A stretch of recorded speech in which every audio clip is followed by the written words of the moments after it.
तो दोस्तों आज हम आपको कपास के बारे में बताएंगे और दूसरा हम जड़ रूपा के फूलों की बात करते हैं। आपका स्वागत करते हैं जड़ रूपा के सुंदर सुंदर गुच्छे वाले फूलों के साथ में। सत श्री अकाल, आदाब, सलाम, राधे कृष्णा, हर हर महादेव के साथ आज हम आपके जड़ रूपा का फूल गुच्छों में खिलता है और ये बहुत ही हार्डी प्लांट है, कम केयर में चलने वाला। अगर आपने इसको अपने गार्डन में ऐड नहीं किया तो प्लीज आप इसको ऐड करें। ये परमानेंट पौधा है और बहुत सुंदर फूल। इसकी रिक्वायरमेंट 5 से 6 घंटे की धूप अवश्य चाहिए और समय समय पर प्याज का छिलकों का ऑर्गेनिक या घर में आलू धोते हैं, चावल धोते हैं, दाल धोते हैं, उन्हीं के पानी को इसमें देने से फूल आते हैं। थैंक यू दोस्तों।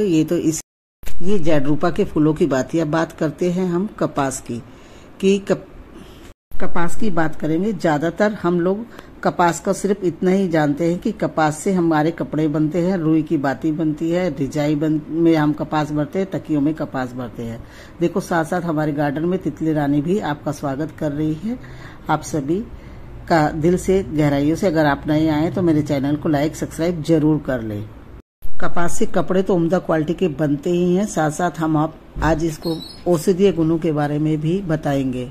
खासतौर से अपनी बहनों के लिए मैं ये कपास के पौधे की औषधीय गुणों की बात करूंगी। माहवारी अगर ठीक से नहीं आती है या 2-3 महीने रुक गए हैं तो आप इसकी जड़ का काढ़ा बनाकर पिए और गाढ़े में 60 ग्राम जड़ के साथ गाढ़े में पुराना गुड़, थोड़ा सोया, कलौंजी के बीज मिलाने से आपको फायदा होगा। आप गाढ़ा बनाकर 50 ml के करीब सुबह शाम दोनों टाइम लें। आपकी माहवारी में जो दर्द होता है दर्द नहीं होगा और समय पर ठीक आएगी। दूसरी बात करूंगी मैं सफेद प्रदर यानी कि सफेद पानी की शिकायत आमतौर से सभी महिलाओं में रहती है और वो किसी से कहती भी नहीं है, मारे शर्म के चुप रहती हैं। तो इसकी जड़ों का आप धोवन 50 ग्राम के करीब ले लो और चावल के धोवन के साथ पीने से, सुबह शाम पीने से आपको इस बीमारी से छुटकारा मिल जाएगा, जो कि एक ग्रहण होता है, दीमक की तरह खोखला कर देती है हम बहनों को और शर्म के मारे हम किसी से कह भी नहीं पाते। कपास की जड़ 2 से 5 ग्राम तक ले सकते हैं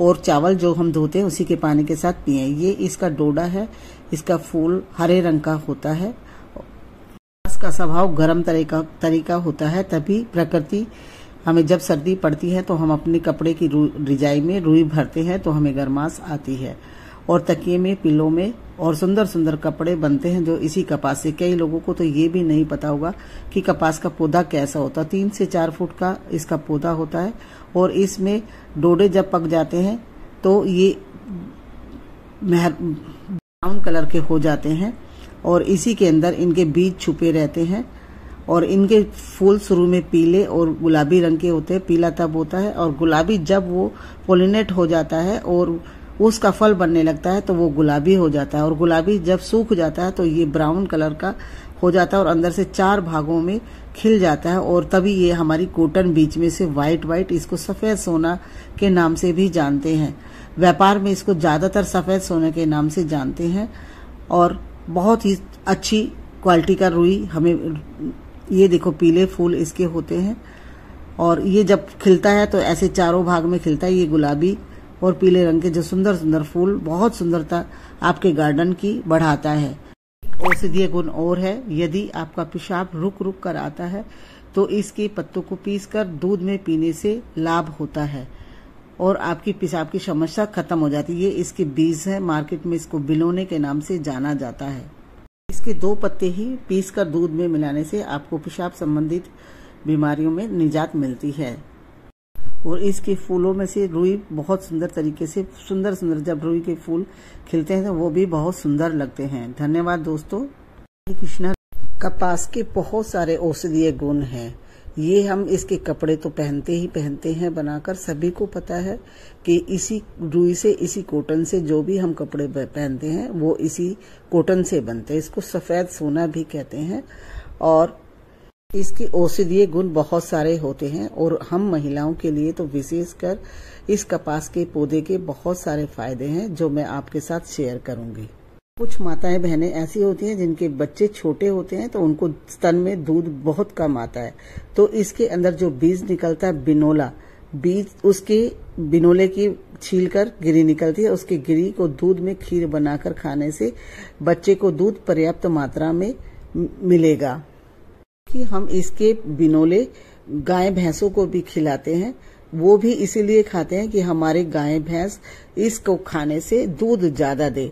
और ये देखो डोडे के रूप में होता है। और पशुओं को भी इसको उबालकर ठंडा कर ही खिलाते, कूट कर।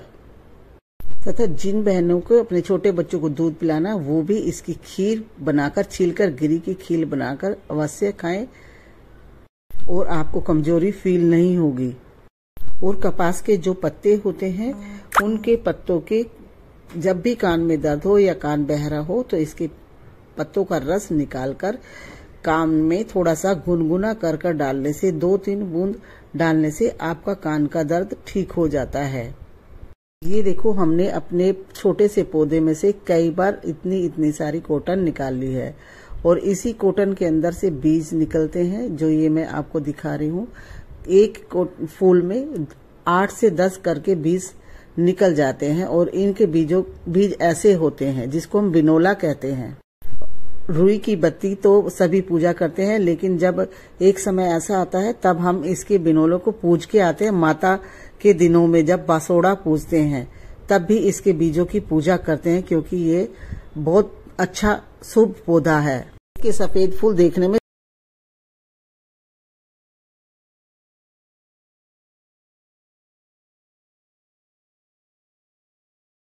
तो दोस्तों दूसरा फूल है गुड़हल। गुड़हल में देखो मेरे में तो ढेरों फूल खिले हैं।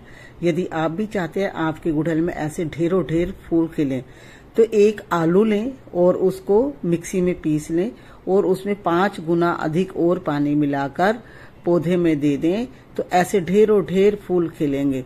ये आपके पौधे में पोटास का काम करेगा। ये साथ में देखो मेरे तोरी भी लगी हुई थी, नीचे से तोरी की बेल आई है, ऊपर चढ़ी है। मैं ये 2 तोरी भी हार्वेस्ट कर लेती हूँ, पर एक हाथ से नहीं टूट रही है क्योंकि एक हाथ में मेरे फोन है। दोस्तों गुड़हल के फूल जब सूख कर गिर जाते हैं तो इसका एक सबसे अच्छा उपाय मैं बता देती हूँ कि आपके बालों के लिए डाई का काम करता है ये। इसमें सूखे फूलों में थोड़ा सा आंवला, रीठा सिकाकाई मिलाकर आप अपने बालों पर करो तो आपके बाल नेचुरल तरीके से ब्लैक हो जाएंगे और बहुत शाइनिंग आपके बालों पे होगी।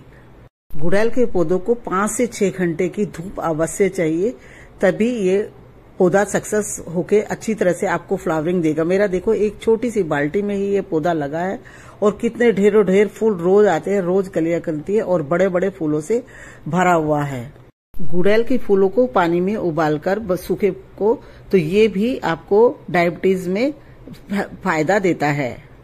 दूसरा, आप जो प्याज के छिलके छीलते हैं उसको वेस्ट कूड़े में ना फेंके। 2 दिन के प्याज के छिलके इकट्ठे करके और आप उसको रात भर 24 घंटे पानी में भिगो दो। उसका भी वो करके आप अपने पौधे में देंगे, आपका पौधा फूलों से भर जाएगा। ये देखो भंवरा जी हैं कि बैठ के आराम से मस्ती से आनंद ले रहे हैं और रस चूस रहे हैं। कभी तोरी का चूस रहे हैं तो कभी गुड़हल का चूस रहे हैं। भंवरा करता है फूलों की कलियों की चोरी। मेरे पास दूसरा सफेद रंग की गुड़हल भी है। और गुड़हल में एक ही बीमारी, देखो नलाई कर लो, गुड़ाई कर लो। 15 दिन में एक बार इसकी गुड़ाई अवश्य करें। और मात्र 1-2 रुपए का, अगर ये सब कुछ भी नहीं कर सकते तो ये आते DAP। एक गमले में तो नहीं, तीनों चारों तरफ 2-2, 3-3 डाले इसके मिट्टी के नीचे डाल दे। इससे भी आपका पौधा फूलों से भरा रहेगा और ऊपर से पानी दे दे। और गुड़हल के पौधे को 6 से 8 घंटे की धूप अवश्य दे। इसमें एक ही बीमारी लगती है, वो है मिलीबग। जब भी मिलीबग लग जाए तो आप तेज पानी के प्रेशर से पहले तो उसको धो दे। उसके बाद आप फिटकरी और लहसुन पीसकर उसके पानी का छिड़काव करें तो मिलीबग का अटैक कभी भी दोबारा नहीं होगा।